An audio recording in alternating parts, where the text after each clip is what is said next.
Star Trek, Starfleet Academy, Chapter 9. Navigation class. One of the most critical elements of the education process at the Academy, and I was having trouble paying attention. Hadn't seen Sturrock in a couple days, and I was starting to get concerned. Was he sacrificing his training and his attendance to Academy work in order to analyze a scrap of metal from some ship just to find out it was the Klingons, as we suspected all along? How could the senior officers demand that he give up so much of his precious training time? Why didn't they just get Starfleet scientists to do their work? Why drain Sturrock and my whole team in the process? Why didn't I ask? Captain Kirk was right here, right now, hovering over a large table cluttered with old-style laminated ocean navigation charts. And most of the command candidate team leaders were clustered around him as he demonstrated how to read the two-dimensional charts. So why didn't I just open my big mouth and ask?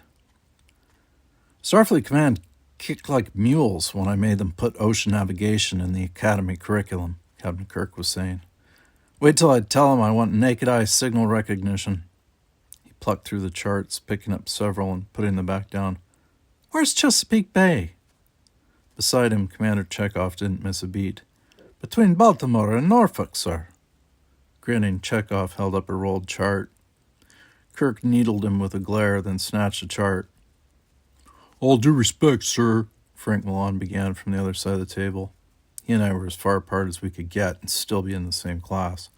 We'll never be out on an ocean. Chekhov looked up. You'll be on one next semester, cadet. But why? Kirk tapped the laid-out charts with the rolled one. Before you learn to navigate in 3 dimensions, you should know how to navigate in 2. But what good would that do in space? Milan persisted. To my dismay, I found myself agreeing and said, We've got positional verification guidance on starships, sir. James Kirk tortured me with a long, death-ray glare. Do we? Oh, God. Sorry, Captain, I muttered. And who says you'll command a starship? He went on, still drilling me. I glanced around at the other command candidates. Well, every commander wants a starship, sir. What would you want a starship for? Hoping to make up, I straightened and said, They're the most important ships around, sir. If you think that way, Forrester, he drawled, I hope you never command one. Odds are with you there, Milan shoved in, enjoying my predicament. I shot him a glare behind the captain's back, but Kirk didn't miss it. He was still looking at me. It's not the ship. It's the captain and crew, he said. There are 12 ships of the line in Starfleet. Dozens of support ships, and thousands of specific duty craft. In the private sector, there are millions more. Freighters, tankers, tugs, merchants, frigates, and they're all important. If the captain of a light ship makes a mistake, the crew of a starship might pay with their lives. If a starship's grounded, a whole sector could be crippled. Right down to a barge crewman on sensor watch, everybody's important in space. He released me from the glare and looked at Chekhov, grumbling. We should have a field trip about that. It seems to be the hardest thing to learn. Chekhov grinned. I'll tell command you're volunteering to teach it, sir. You'll be carrying my gear. Captain, Frank Milan interrupted. There's something going on with the Klingons in there. More than we're being told by Starfleet News. Klingons have never fully abided by the Organian peace treaty. Why don't we put an end to them once and for all? Nice and simple, Kirk agreed. Well, if you're looking for simple solutions, Cadet, you're in the wrong place. And I think we'd take it personally if the Klingons thought the same way about us. Milan held out a hand and balled it into a fist. What's it really like out there? Kirk surveyed him wisely. It isn't like anything, Cadet. He put the Chesapeake Bay chart down on the others and pointed out toward the ceiling, the sky, space. Out there, he said. Out there, whether we like it or not, we have enemies, and you're the ones who will have to deal with them. I've heard some cadets say the Klingons are unthinking animals. Well, I'm here to tell you it's not true. Animals don't run star empires. The Klingons may appear brutal, but they also have a deeply rooted code of honor. Study it, understand it, know your enemy. Enemy? He'd come right out and said it. Did he mean what he thought? Did he mean what we thought he meant? What we saw boiling in Frank Milan's delighted face right now? Sir, I began, can I ask? Kirk turned toward me. When I paused, he prodded, ask what? Do you believe in always following regulations to the letter, or in violating them when the situation needs it? From across the table, Milan stared at me, apparently not believing that I'd actually dared to ask that question. Couldn't believe it myself, really, but I had to know. Would a man like James Kirk even tell me? He'd gotten his knowledge the hard way, paid with his own blood and the blood of his crewmen. Would he share it just because I asked? Suddenly I felt like a coward to want the shortcut. Kirk eyed Chekhov, and they shared a silent communication. They knew Kirk's methods, and so did every cadet here. Without meaning to, I'd put Kirk on the hot seat. After a pointed moment, Kirk looked at me. Are there some regulations you're planning on violating, cadet? Oh, now what? No, sir, not at all, sir. He held me in that mischievous glare of his and said, too bad. Oh, now, what did that mean? Letting me off the hook with a hint of a smile, Kirk said, regulations are for perfect situations. It's up to you to make them fit imperfect ones. That's why we don't send computers out into space to make decisions. We go with them. We temper them with instinct and improvisation.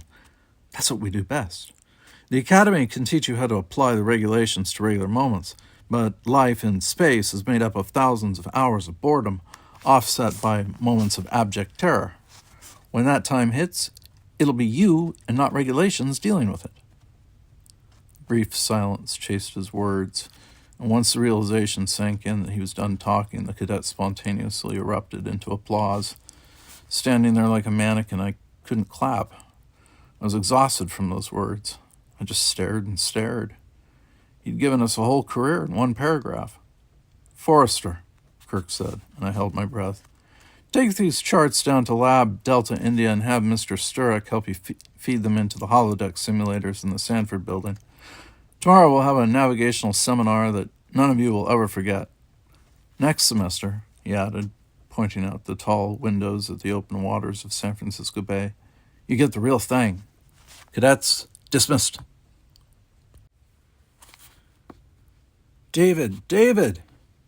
Halfway to the lab, I stopped at the call of Robin Brady's voice and turned to see him running toward me up the long, breezy sidewalk that led down to the athletic grounds. Robin, calm down. What's wrong? He skidded to a stop. I went to one of the Vanguard meetings. What? I almost dropped the laminated charts, and he caught them and stuffed them back into my arms. Why would you do that? I thought it was Faith's idea. She said maybe I should get involved with a group on campus. Robin, not them, I wailed. I know, just another bonehead mistake.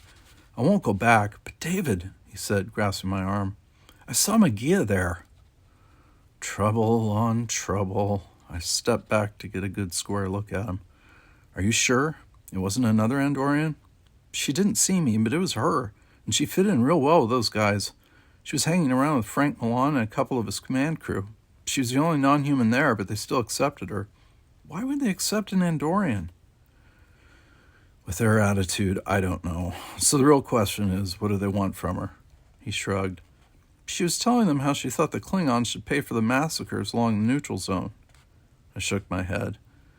And having an Andorian daughter of an ambassador on their side could give them credibility. Yeah.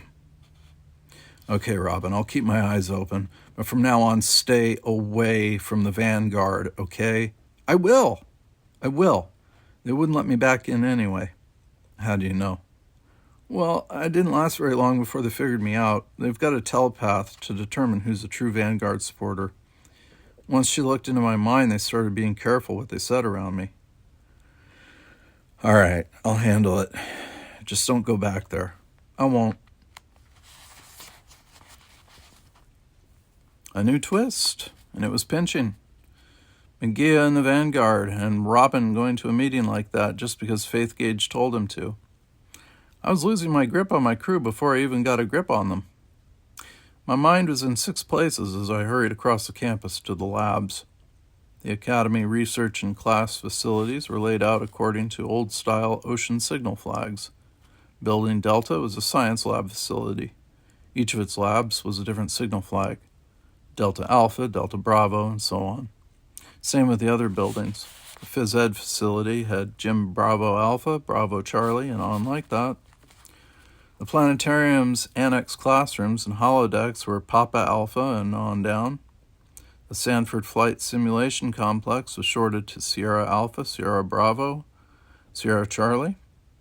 The only signal flag missing would be the redundant one. There was no Jim Bravo Bravo or Flight Sim Deck Lima Lima. From Bora Bora, Tora Tora. Generally, the system worked very well and gave us all a sense of organization and security. It also taught us all the signal codes, which were also used in subspace flight communications training. The simple alphabetical code was still Earth's primary method of flight identification, and the consistency had served long and well, allowing pilots both young and old to understand each other. It gave me a little anchor to cling to in this whirlwind of problems with Robin and Megea and everything else facing us down right now. I was very uneasy with Faith Gage's influence on Robin. Imagine making someone that shy, that reclusive, go to a meeting of people like Frank Milan. What kind of power did she have over him? Lab Delta India was one of the smaller labs, and that was probably the reason Captain Kirk had arranged for Sturrock to use it. Privacy. In spite of the security of Sturrock's project, the door opened right up as I walked toward it, no lock. Was that for the sake of appearance? I hope so, as I strode in, wrestling 24 rolled laminated ocean nav charts. And there wasn't anybody in here. Sturrock? Are you here? From a room around a partition and through a doorway, he called, "Yes, David, in chemical electrospectral analysis. 1 moment, please." I didn't go in there. Electrospectral analysis could be touchy. Even the movement of a person walking past could disrupt. A loud noise blew my thoughts right out of my head and the laminated charts out of my arms. The charts flew upward, rattling in the air, and scattered to the floor, and I went down among them, driven back and down by a firm hand of repercussion. Explosion.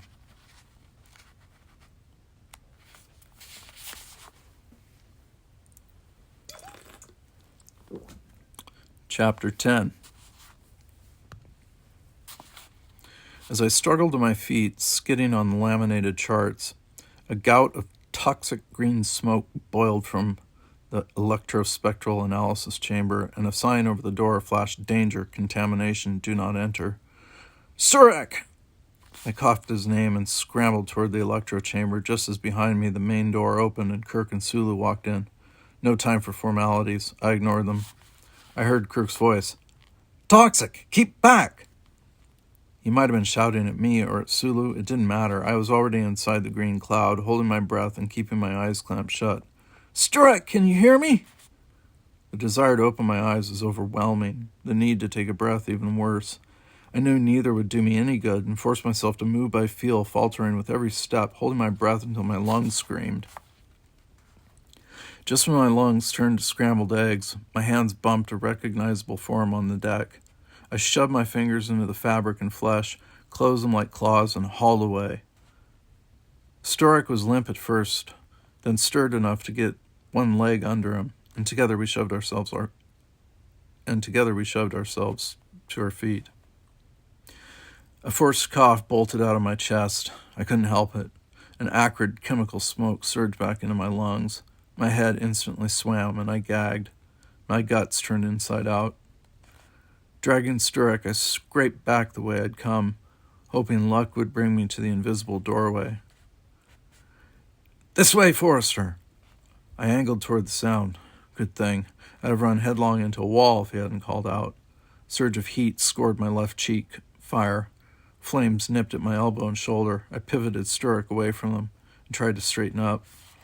The walls skimmed the top of my head, and flames licked at my left elbow and hip as I turned and dragged Sturrock, both of us choking, out into the main lab. My eyes burned and watered, And at my side, Sturrock grew heavier and slipped to the floor, pulling me to my knees. "Damn it," he choked. "Proof! Inside!" "What proof?" I gagged back. "The attacking ship. By Sia." He tried to speak and was thrown into a fit of coughing. Thick hands grabbed me and pulled me farther from the green smoke, then all the way out into the corridor, while alert klaxons bellowed around us. I twisted hard, trying in a fit of incoherence to get back in there to pull Sturrock out. But Captain Sulu appeared in my way with Sturrock firmly in tow. Sulu put Sturrock down beside me, leaning against the far corridor wall, and Captain Kirk knelt at my side while I hacked out the bad air.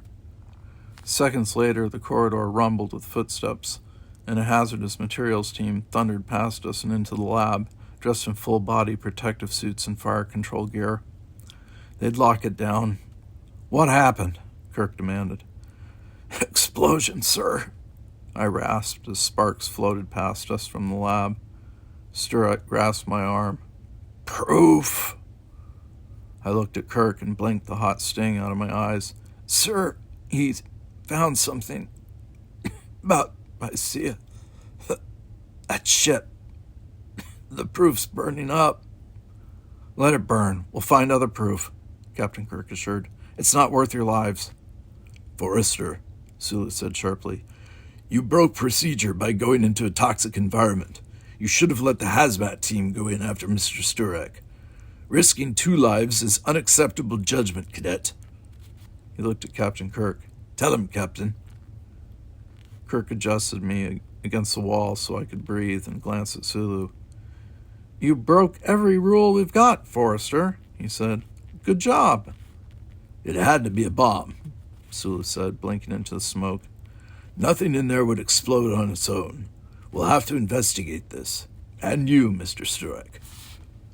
Sturrock shoved himself into a better position and gaped at Sulu as if he didn't understand at first. I sat up straight. "Are you suggesting he blew himself up, sir?" Sulu tipped his head in doubt. "There are kamikazes in every war." "I challenge that, sir." "So would I," Kirk said. Dismayed, Sulu looked at him, then at me, and seemed to realize what he was up against. "All right, I'll confine him to quarters pending investigation." Straightening up a little more, I gulped. I protest, sir." "Noted. He'll have permission to work with the team, but no other contact." "No contact, sir?" Sulu skewered me with one of those looks. "I thought I was speaking English. Would you like to hear it in Klingon?" Backing off, I uttered, No, sir." Sturrock was dazed and now seemed shocked. He nodded but made no more coherent response. "Do you understand?" Sulu asked firmly. With a troubled glance at me, his face pasty and pinched, Sturrock nodded again. "I understand."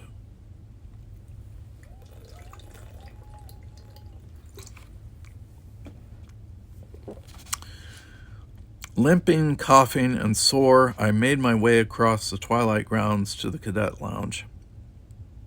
My crew would be there, except Sturrock. Resentment boiled in my chest. I knew why Kirk and Sulu had confined Sturrock to quarters pending investigation.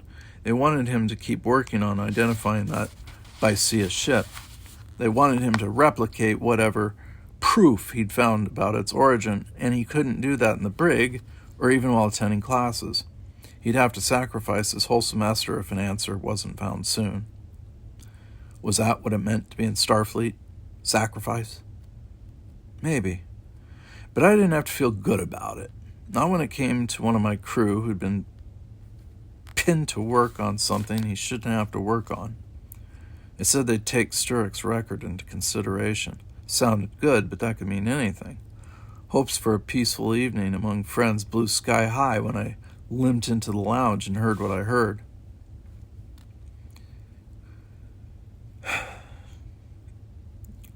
The latest outrage is this explosion at Starfleet Academy. This mysterious laboratory explosion is the latest in a series of deceptions from Starfleet. Vital evidence about the ship that attacked Bicea is destroyed, and we're supposed to believe that's a coincidence? It's time we knew the truth. Well, it wasn't Frank Milan talking, but it was his sentiment. No, this person was on the main view screen being interviewed. Crowded cadets responded with murmuring whispers and disturbed comments as I sifted through them toward my crewmates. "David," Jana instantly said, "have you been hearing this? This is the spokesman for the Vanguard. Remember about them?" "He has a right to his opinion," McGee told her. I glanced at McGee, but she kept watching the screen. "The explosion destroyed evidence that we believed linked the Klingons to savage attacks along the neutral zone," the Vanguard speaker continued. "Why would Starfleet send vital information all the way to Earth to be analyzed at Starfleet Academy when any starship could do the analysis? Why not a civilian scientist in a proper Federation laboratory? Because the public can believe a student might accidentally blow himself up. That's why. What better way to hide the truth?" "Who is this guy?" I mumbled, as other cadets also mumbled around me. "But Starfleet made a critical error," the Vanguard person said. "The one who was at the lab was a Vulcan cadet, and we all know Vulcans are barely more than living machines. They're incapable of making mistakes. It's all part of a plot by alien members of the Federation to betray us to the Klingons and depose humanity from its proper place at the head of the Federation." "What?" I gasped. Is he kidding?" "I can't believe they're broadcasting this," Jana seethed. "They're saying Sturek blew up the lab on purpose," Corin blurted. "And the evidence about those attacks," Robin added quietly. Jana pulled my arm. "Is Sturek all right?" "He's fair. How are the rest of you holding up?" The best I got was a shrug from Robin. McGee shouldered away from me and went closer to the view screen, much too attentive to the Vanguard speaker's words. Robin was watching her too and glanced at me, but I shook my head. "Not here. Not now." "I don't know what she sees in that bonehead talk," Corin grumbled.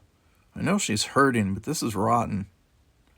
Even though Starfleet Academy has stonewalled our requests for information," the Vanguard guy went on, waving his arms like a preacher, "we know he was working on the Bicea incident, and we demand disclosure. We demand the Vulcan cadet be dismissed from the Academy as a security risk." A cheer surged up from the forest of cadets to my right. In the middle of them, it figured Frank Milan. I was a little gratified that most of the other cadets looked disgusted, but only a little. "Sturek almost got killed," Corin wailed, "and they want to hang him out to dry?" "We've got to help him," Jana declared. Motioning to keep our voices down, I pulled Jana away, and Corin and Robin came along with us. "We can't interfere in the investigation," I said. "We'll only complicate things." "Starfleet isn't above political pressures," Jana insisted. "What if they get rid of Sturek just to end the controversy? What if they start discharging cadets every time trouble pops up?" "They won't. Captain Sulu is only here until his ship is ready for deep space," Corin filled in. "Then it'll be rotorot. And you know what he's like. He's a desk jockey. Politics will scare a guy like that." "Or someone at Starfleet Command could put pressure on Captain Sulu," Robin suggested. Man, for somebody with a quiet voice, he sure did seem loud. Jana put both hands out conspiratorially. "We can break into the lab and find out what really happened."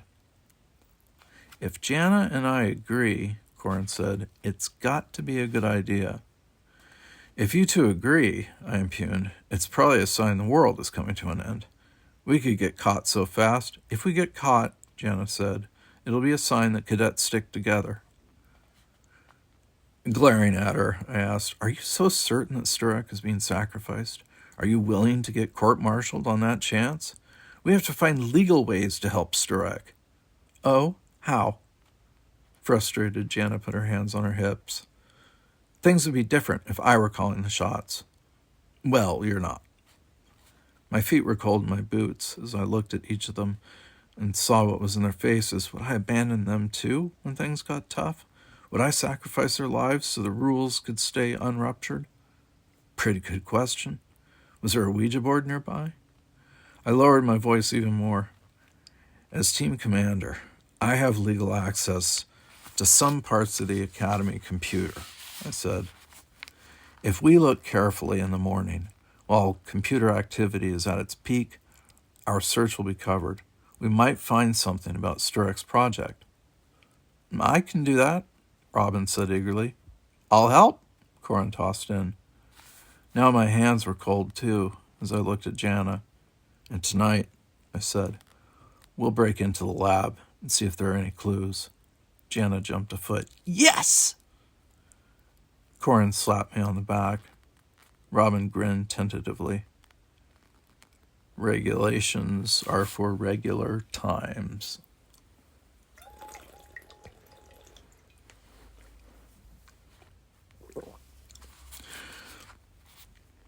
The Delta labs were dark and quiet, smelling slightly of smoke and chemicals. Fire retardants probably spilled out into the corridor, squished on the soaked carpet as I led Corin, Robin, and Jana down the dim corridor, led only by tiny blue courtesy lights running along the floorboards.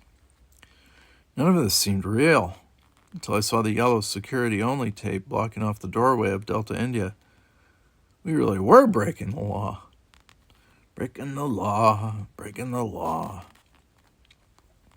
Somehow the Academy had always seemed separate from conventional law, because we had so many of our own rules and regulations, so regimented a life that there was little tolerance of any cracks, and those inclined to break the rules were weeded out the first year. So what was my excuse? Bad idea, I mumbled as I stepped between the yellow tapes and ducked into the lab itself. The ceiling was melted. Looked more like a cave ceiling, complete with stalactites of semi-liquidized insulation. Blackened walls were barely recognizable as walls. Our eyes adjusted to the tiny courtesy lights, now working only on one side of the lab, but the room didn't resemble a lab anymore, and we had a hard time finding our way through the mess. At first I didn't even recognize the entrance to the electrospectral analysis lab, but after feeling my way along the black wall, I found the entry. The door frame was actually bent. I thought of Sturek. How could anyone think he would do that to himself? Quiet, Jana gasped suddenly. I think I hear something. Robin started shaking. Maybe we shouldn't. Mr. Forrester. The sound of Captain Sulu's voice was a shock, but not entirely a surprise. My whole body turned cold now as the sheen of portable scene lights popped on, nearly blinding my crew. As we squinted, we saw Captain Sulu and Commander Chekhov step out of the lavatory alcove. I expected better from you, Sulu said. We were hoping to catch the real criminals. Sir! I stumbled toward him and slipped on the melted laminate of one of Kirk's coastal charts. Sir, we're just trying to clear our crewmate.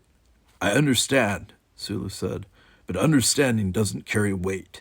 You have to be a Starfleet officer before you're anything else, Mr. Forrester. Your bad judgment carries a price. Drenched in shame, I glanced around at the crewmates I had doomed. What was next? My throat was dry, my voice cracked. Court-martial, sir? I looked at him and Chekhov. If it's expulsion, sir, I'd like to point out that this was my idea, and my crew was only following orders. No cadet can order another cadet to break the law, Chekhov pointed out. A flickering chance exploded. He'd been ready for that one. We have something else in mind for your punishment, Sulu told me.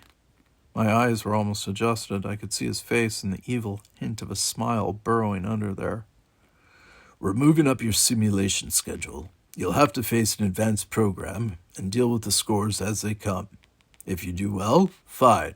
If not, you'll be set back nearly a full semester's work. You'll have 2 days to prepare. At least your fate will be in your own hands. That's how we like it here. I glanced at Chekhov, then at Corin and Jana on one side and Robin on the other. Chekhov was passively mysterious. My crew was just scared. Turning to Sulu again, I croaked, I don't understand, sir.